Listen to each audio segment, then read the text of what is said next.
Welcome to the Encore Audio Archives YouTube channel. I'm Taper Dave, and this is my channel. I've uploaded hundreds of talks here that I've recorded at meetings in West LA, and I've also recorded conventions starting in 2013. I've got a bunch of those up. And Walt and Mary Murray, the original owners of Encore Audio Archives, started the company in the 80s, and Walt recorded Joe and Charlie's and a bunch of stuff down in Vista, California. My sobriety date is June 20th of 1994.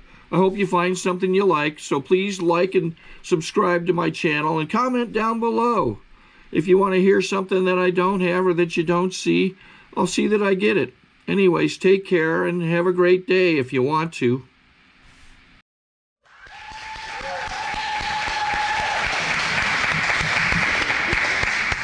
You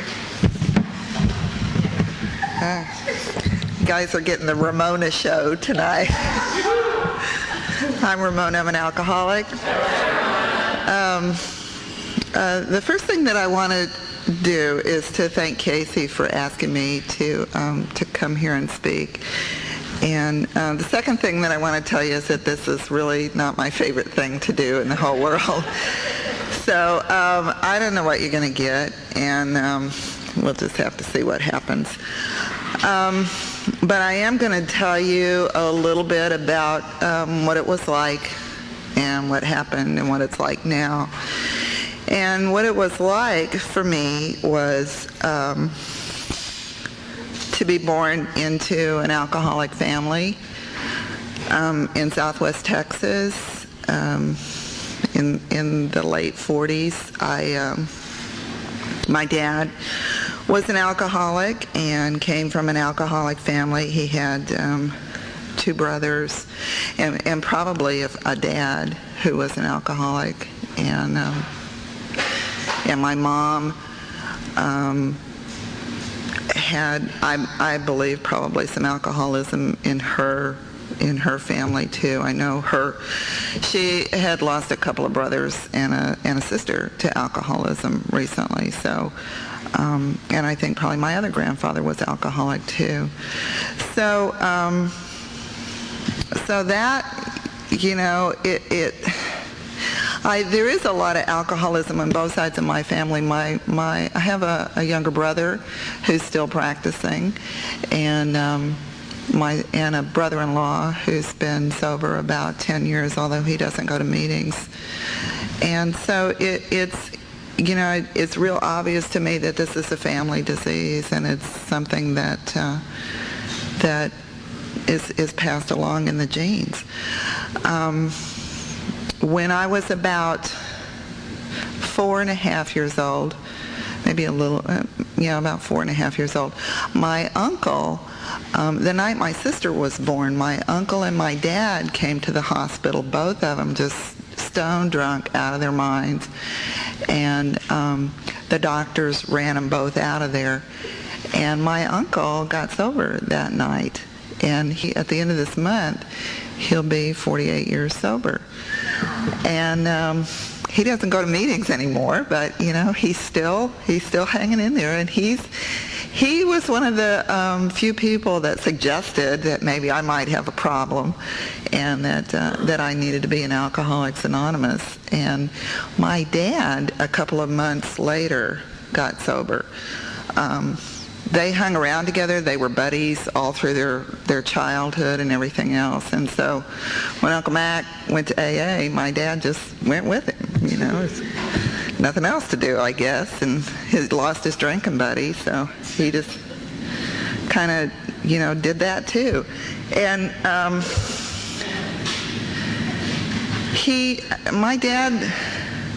my dad was sober, and he was going to meetings for a few years, 3 or 4 years maybe, and then he kind of quit. I mean, that long ago, the meetings were really few and far between, and it was you really had to drive a ways to get there.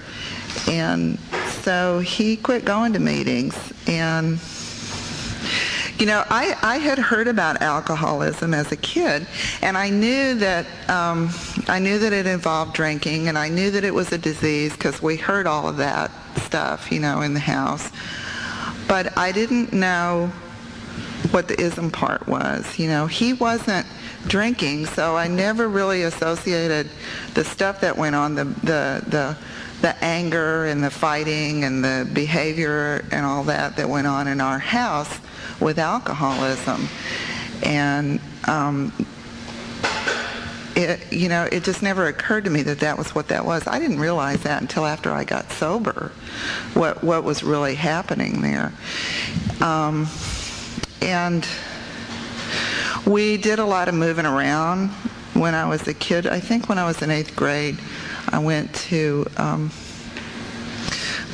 5 different schools in 1 year in 3 different states. So we were kind of like all over the place. And we came to California in the early 60s.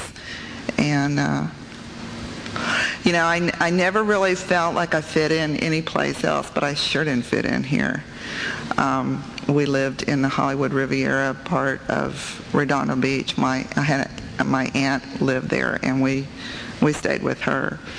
And, coming from the wrong side of the tracks in the lower Rio Grande Valley of Texas and moving to the Hollywood Riviera,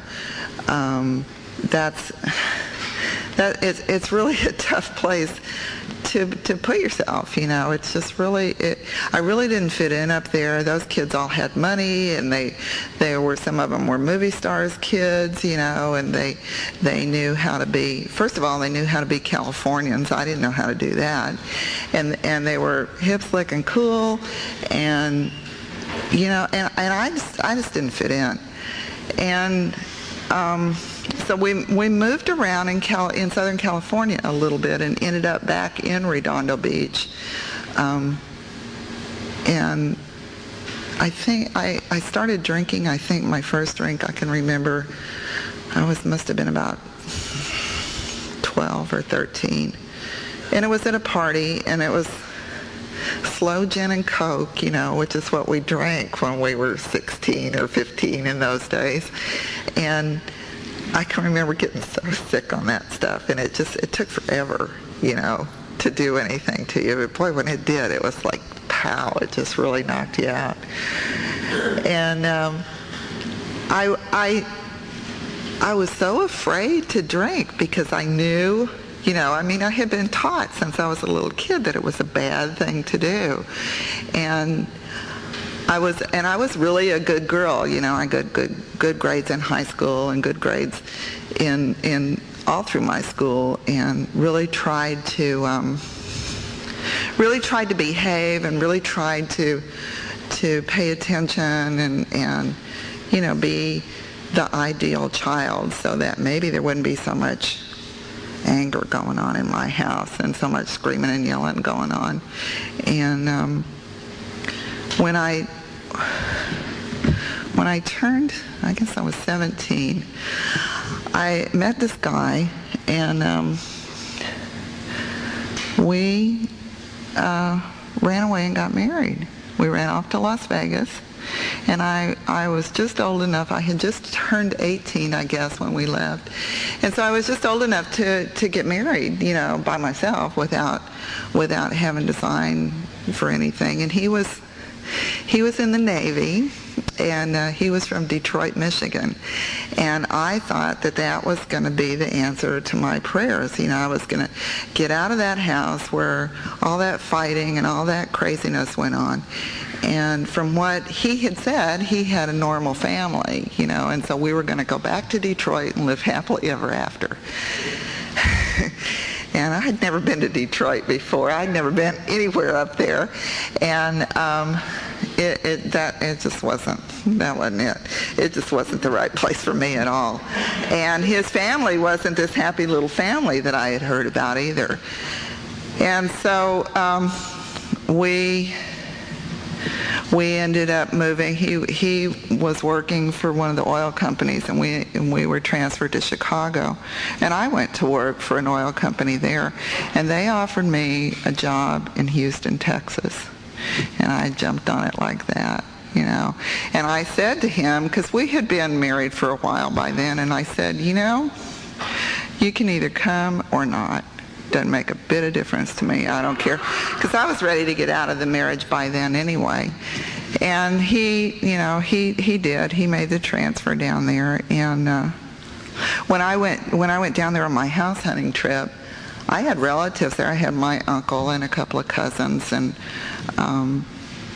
these guys were all stock car drivers and beer drinkers, And that was what you did in Texas. It was just, I just thought that was the greatest thing in the world. I went down there and learned how to drink beer, and I would sit in the garage with the guys and work on the cars and watch them build motors and all that kind of stuff and drink beer. I mean, that's where the beer was. It was in the garage. It wasn't in the house with the women taking care of kids and talking about recipes and that kind of stuff. And I did that. I sat in the pits and drank beer. And I did that for like 10 years. I was out there every Saturday afternoon, every Saturday night, and as many times as I could during the week. And I got to the point to where they wouldn't let me in the pits during the races, so I'd sit in the stands and drink, and I'd fall down, and I'd insult somebody, or I'd just all the crazy stuff that we do when we get drunk. And it just got worse and worse and worse. And when I first moved to Texas,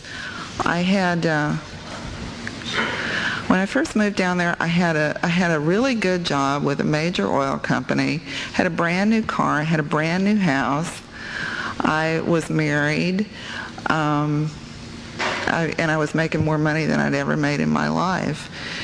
And when I left Houston, 22 years later, when I left Houston, I had lost 2 houses. I'd had them repossessed.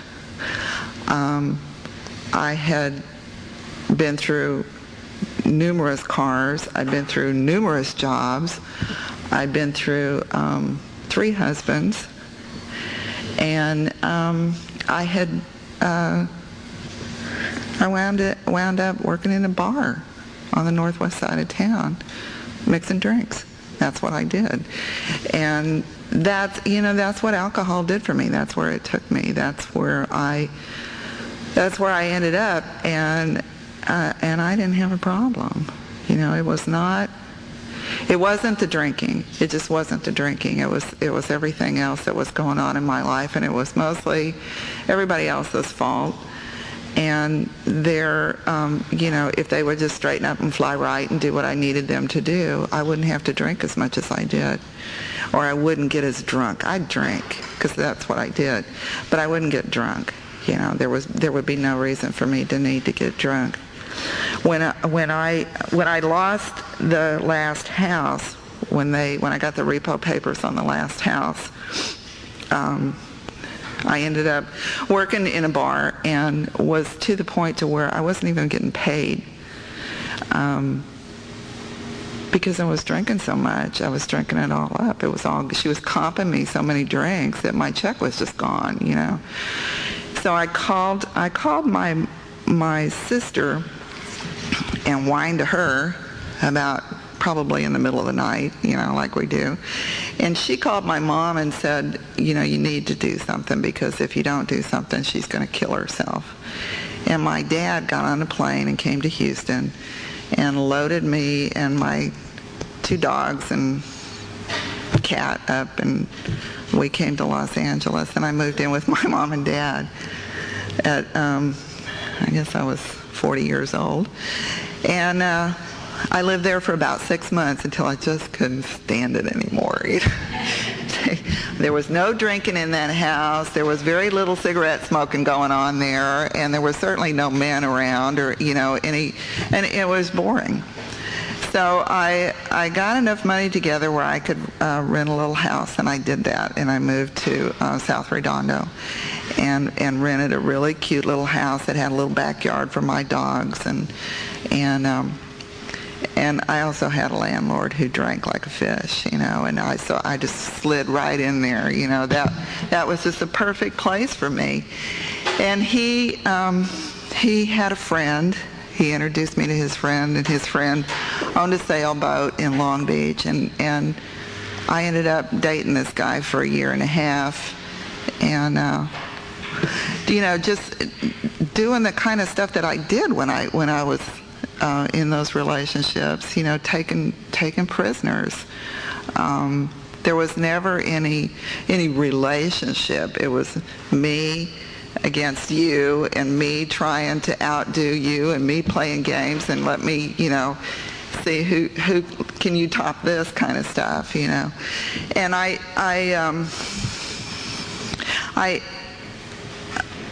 found out that he was dating somebody else, and just went, ballistic, just went nuts.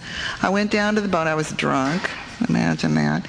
Went down to the boat and just, raised all kinds of hell with him, and thought that I could fix it. If I could just demand that he pay attention to me, and demand that he do what I needed him to do, that I could fix it. And he asked me to leave. He just literally threw me off his boat, and I still had a half a case of beer, and I thought, well, he'll calm down, I'll just go sit and drink a couple more beers, and I'll go back. And I did, and he threw me out again. And so I went home, and I wonder sometimes how I got there. How did I get? It's a long ways from Long Beach to Redondo Beach. It's I don't remember any of that. I don't remember it. I came to out of a blackout twice that night, driving the wrong way down some street. And it wasn't a side street. It was a big street, like Western, maybe, or Sepulveda, or one of those, And just happened to come out of the blackout enough to get out of the middle of the street and get over to where I belonged on the other side.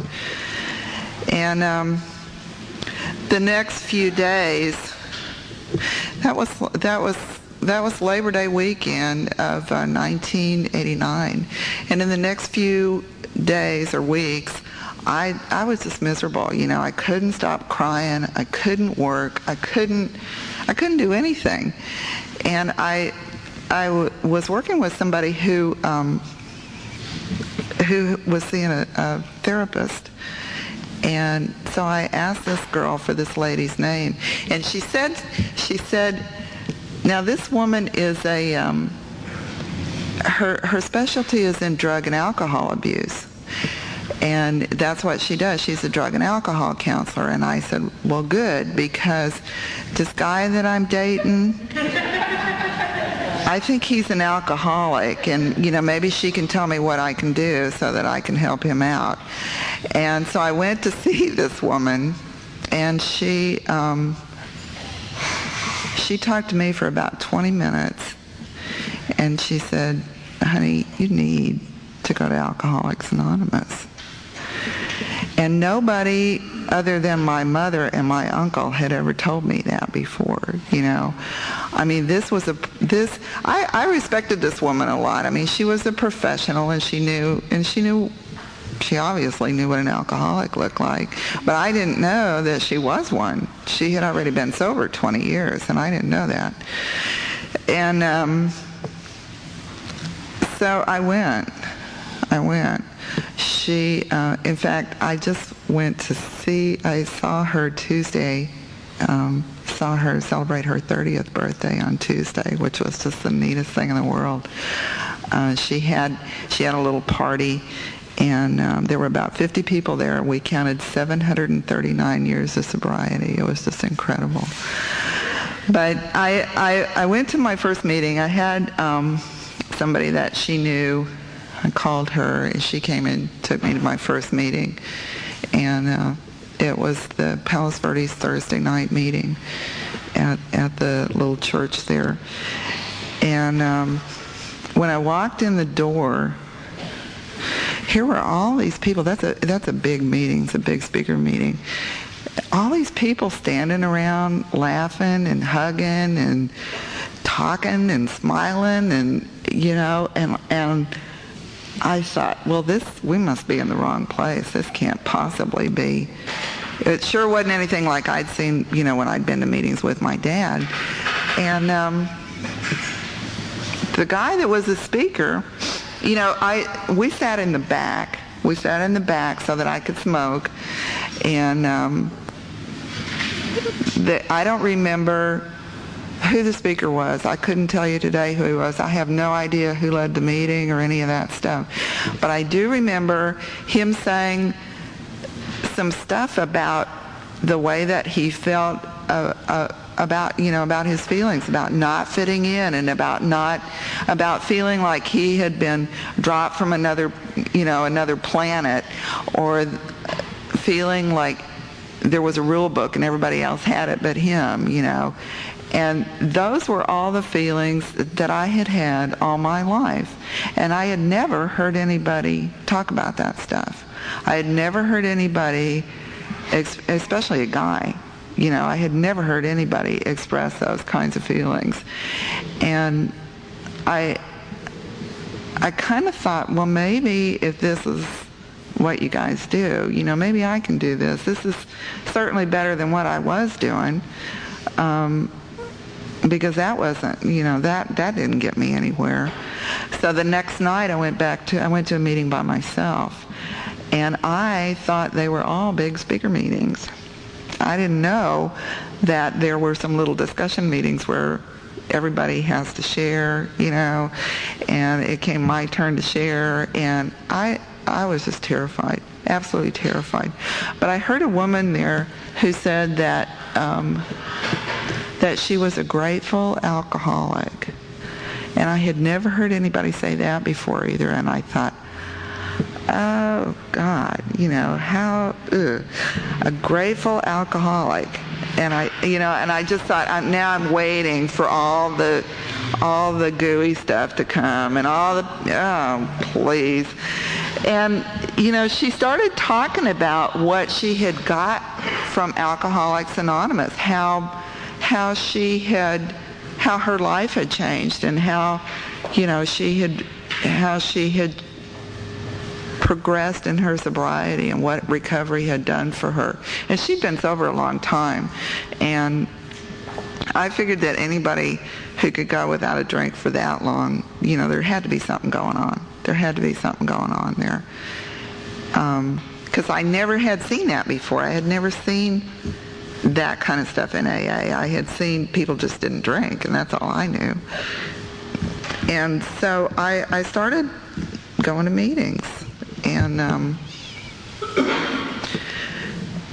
then it got to be like a big challenge for me. Well, could I do 30 meetings in 30 days? Could I do 90 meetings? Then they said get a sponsor. Well, I wanted to make sure I did everything right, so I got a sponsor. But I didn't feel like I picked out the steps that I thought I needed to work, because I didn't really have any character defects, so I kind of skipped over that part, and hadn't done anything, wrong to anybody, so I kind of skipped over the amends part, and I just picked out, I like to write, so I could do that, and that's kind of the way I went along, I did do an inventory. I did, with this therapist, I did my first inventory, and when I got to be about 3.5 years sober,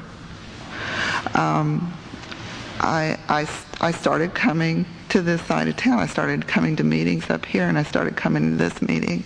And I met a woman who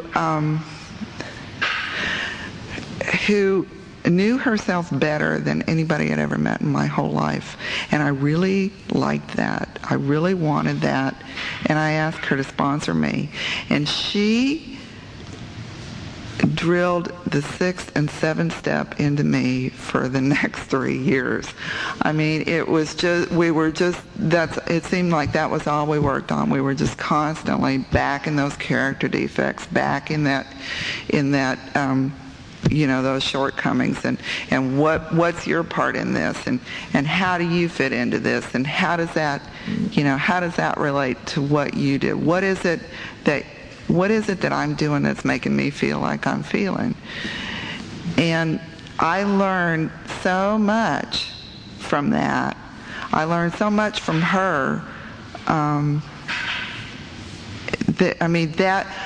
really think that was a big turning point in my sobriety. I really think that there was a lot of responsibility there, because that's something I sure didn't have. I never took responsibility for anything that I had done when I was drinking. Whether it was mine to take or not, I had nothing to do with anything that happened. And I always kind of felt like I was just pushed along, just kind of bumped from side to side and pushed along with the flow, like I really didn't have any control over my life. I had, when I was about a year and a half sober, I had met a guy in the Alano Club in the South Bay, and I'd always had this thing about redheads, and he just kind of showed up one day, and we started talking, and didn't date for a long time, but eventually started dating, and eventually got married, and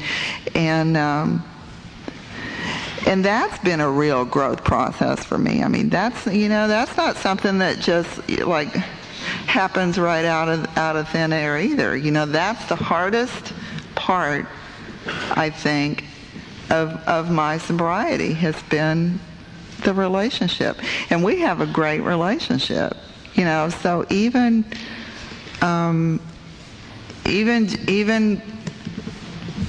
smooth running stuff, stirs up old crap for me. There's always something behind whatever it is that I'm feeling. There's always something behind it, and 99% of the time it has to do with some fear that I've had in the past, and some fear that I am projecting on whatever the event is that's going on right now. And I can see it, and I can feel it, but I can't stop it. I just have to let it be. I've always had this situation with my mother.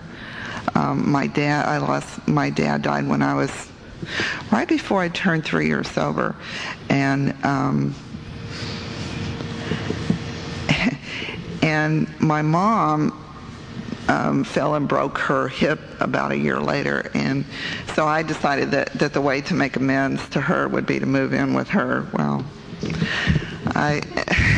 I did that, and it worked out okay. I mean, we did all right, but I had this ongoing resentment with her for years and years and years, that she didn't do it right.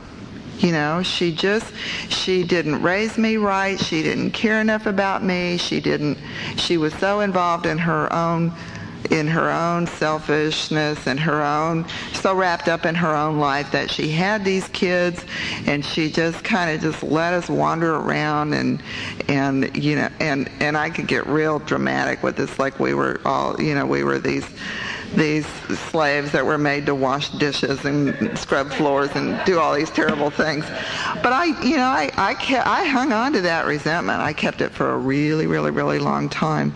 And when I started working with Lynn, I guess was when it first started to come up, and I took it to therapy. I took it back to this woman who was my Eskimo, and I wrote about it, and I wrote about it, and and I shared about it, and I would take it to retreats, and they'd get so sick of listening to me, and I'd take it to Wednesday night, and I'd cry and whine, and I'd call my sponsor, and I'd talk to my husband, and I'd talk to anybody else who'd listen to me, and it didn't go away. And I would hear people come into meetings and say, oh, have always had this terrible problem with my family, but now I have this wonderful relationship with my mother. And I thought, well, where does that come from? How do you do that? How do you come from this dysfunctional family? I'm the drunk, and I'm coming from this dysfunctional family, and I get sober and they get better? How does that happen? Maybe I get more accepting, maybe I get more understanding, but they don't get better. How does that happen? And I started really giving it up. I just said, this is the way that it's going to be. I'm her daughter. She's by herself. I'm the only one that she's got around here close. The rest of the kids are, in other parts of the country. And I had to just, keep showing up there. I was there every day. I had this little old dog, and she used to babysit my dog, and I'd go over and drop the dog off in the morning and come by and pick the dog up at night, and there was always something for me to do when I got there. Change the light bulb, light the heater, fix the toilet. There was always something for me to do, and every day I'd walk out of there with a bigger resentment. And I'd say, okay, I forgive you for this, and then the next day it'd be something else, and I'd have to do it all over again. And it just seemed like it just got worse and worse and worse. And I last November, right after I celebrated my 9th birthday, I lost my kitty. I had a 14-year-old cat, and he got sick and was in the vet, and they called me and said that he had died. And 2 weeks later, I lost my little dog. And that was the most horrible thing I think I've ever been through in my life. It was worse than losing my dad. It was worse than losing my other old dog. It was worse than anything that I'd ever been through in sobriety, and I really thought I was going to die. It never occurred to me to drink, but I really thought I was going to die. I thought my heart was going to break. And I went over to my mom's, and we cried a lot about that because she was very close to my little dog.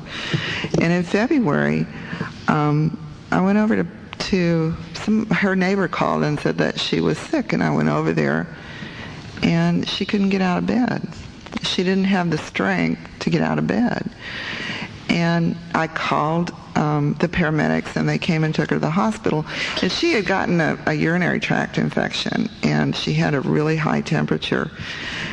And my sister and I had been trying to talk her into moving, because she was in this old house. She'd been in this old house by herself now.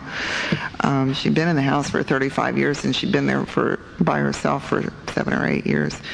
And it was just starting to fall down around her, and we were afraid for her. It wasn't safe for her to live there.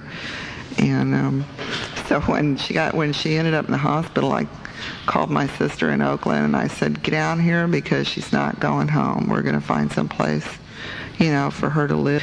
And we did. We found a really nice retirement community, and that's where she is, and we'd sold her house. And she went into that kicking and screaming, just terrified. Absolutely terrified to move from a place that she'd been living for 35 years to a place where she didn't want to go, and she didn't know anybody, and she, wasn't interested in. And it finally came down to me having to tell her the truth, that, I wanted her to be safe, but I also wanted her to be happy, and she was going to have to make the decision by herself, and I wasn't going to be responsible for it anymore. And ended up on my bed, curled up in a little ball, bawling my eyes out, because the real truth of the matter was that I really believed that my mom didn't love me and never had. And that was what was really at the bottom of all that resentment. It took me years to get to that. And when the crying started, the relief started to come. The resentment started to go away. I was telling Nancy at dinner tonight that I can feel resentment right here. When I have a resentment against somebody, it's right here in my heart. And it just kind of like melted away. And I don't know how that happened. I didn't do anything except curl up in a ball and cry, and I'd done that a jillion times. And it has to be God. It has to be God. It has to be God, and it has to be the steps of Alcoholics Anonymous. It has to be me doing it over and over and over, and then finally saying, okay, God, that's it. I'm done. I'm done crying. I'm done begging. I'm done arguing. I'm done bitching. I'm done being angry. Just take it and do whatever you need to do with it. And there has been, it's just like I've heard in these meetings for all these years. There's been a big change in my relationship with my mom. It's not, she's not my best friend, but I don't hate her anymore, and I don't feel a resentment anymore. And I can go over there, I see her once a week, and I don't regret having to go do that. I'm not angry that I have to get in the car and go over there and have dinner with her once a week. She depends on me right now. She's still real scared. She's been living in that retirement place for 6 months, and she's still not comfortable, and she probably won't be for a long time. But she's safe, and she's taken care of there. And it's just, it's just what happens. And she's right up the street from me. I mean, she's 10 minutes away. It couldn't be any better for her than it is. She's comfortable, and she's in a really, really nice place. So, those kinds of things can happen in recovery and sobriety. And I certainly would have never believed that would have happened for me. It took a long, long time. And like I said, she's not my very best friend, but the hate and the resentment is gone. And I believe that I can do, and I believe that anybody in recovery can do anything that they want to. That's been my belief for a really long time. 2 weeks ago, Ann and I walked 55 miles from Santa Barbara to Malibu for breast cancer awareness.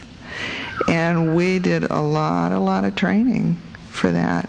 But that was something that I didn't believe until the last 5 miles that I was going to be able to do that. But, 10 years ago, I wouldn't have given you 2 cents for that. I would have thought, first of all, I said it was stupid. And there's no way in the world that I could have ever done that. There's no way in the world I could have done that. I'm certainly in much better health than I ever was, mentally, physically, spiritually, all that stuff. And that walk was a real spiritual experience for me. It really gave me, it was real empowering. It really gave me a hope.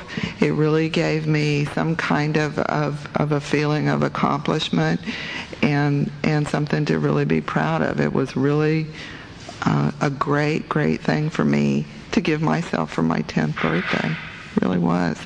I like to do that. I like to celebrate my birthdays. I like to give myself neat stuff for my birthday, and I'm usually buying cars or pieces of jewelry or a new suit or something like that. But this was real different, and it was real special. And we went to 12-step meetings every night. It was funny because the first night there were about 15 people there, and there were about 10 alcoholics and a couple of Al-Anons and somebody from OA and a CODA person. The next night, it was all alcoholics. We ran all those other people off. They were probably totally intimidated by coming in there and listening to us share about what was going on and how resentful we were because somebody else was walking faster than we were, didn't set their tent up in the right place, you know. It was really a great experience. We camped both nights in tents, and you know, I mean, I've never done anything like that before. I probably won't do it again, but it was just the most incredible feeling to be able to do that and to know, you know, that if I wasn't sober, there's no way in the world that would have ever happened. It just wouldn't have happened. And I see that in other people's lives. You know, I see that the things that happen to you if you stay sober. I see the things that happen to us, you know, if we don't drink. I mean, there's people that I've seen in here get sober, and I see the changes in their lives, and I see what God and the 12 steps of Alcoholics Anonymous can do for you. And this is just a great program. It's a wonderful place to be. Congratulations to both of the people that took chips tonight. I really hope that you stick around. I really, really do. It's a really great program. And, you know, I loved what they used to say when I was new, hold on to your seat because you're in for an e-ticket ride. And it's the truth. It's really the truth. Thank you. Sorry to interrupt your viewing. Taper Dave here. Just wanted to take a second to ask you to like and subscribe to my channel. Let me know if you like what you're listening. I've got some very good talks here, and this one's a great one. Just curious, do you think this is better than Zoom? Tell me what you think. Okay, this is how I prepare my drone for launching. I like to do it inside the cab of my truck so I'm not standing outside in the weather. To install the joysticks for control, up and down, right and left, powered on. I have an Android phone that I use to connect it to the drone with. And it's actually controlled through the iPhone, through an app. Oops, wrong way.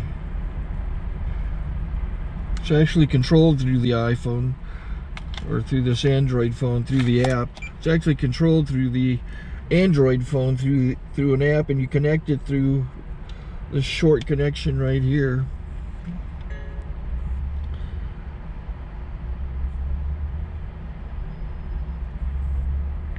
Remote control connected. Remote control's connected. So I pull out the drone. I have to extend the legs. Long legs extended first, then the short legs. Remove the gimbal protector. Set that aside, then power it on one short burst, then one long burst. I lay it down. So I have to go to calibrate. So the drone's not connected yet. It shows you here as this drone gets disconnected, even though the remote's powered on. So the drone has to establish it's connected. So I go into the app to calibration mode. First I'll calibrate the remote controller. Start calibration. Out, in, out, in, up, down, and then this little wheel is to control the gimbal. So it's calibrated. Go to gimbal calibration, start calibration, and then it calibrates the gimbal. But that shows up. The gimbal's moving all over the place. Changes, you can see it on the video. And I'm calibrated to take off. It's acquired 7 satellites at the moment. There are 26 satellites up in the sky, which it has to acquire before you can take off. So it's connected. It's got enough satellites. This is white. I can go to press this little arrow button, swipe right to take off, and it would start the motors if I slid this to the right. But I'll wait till I get outside. Don't want to do it inside.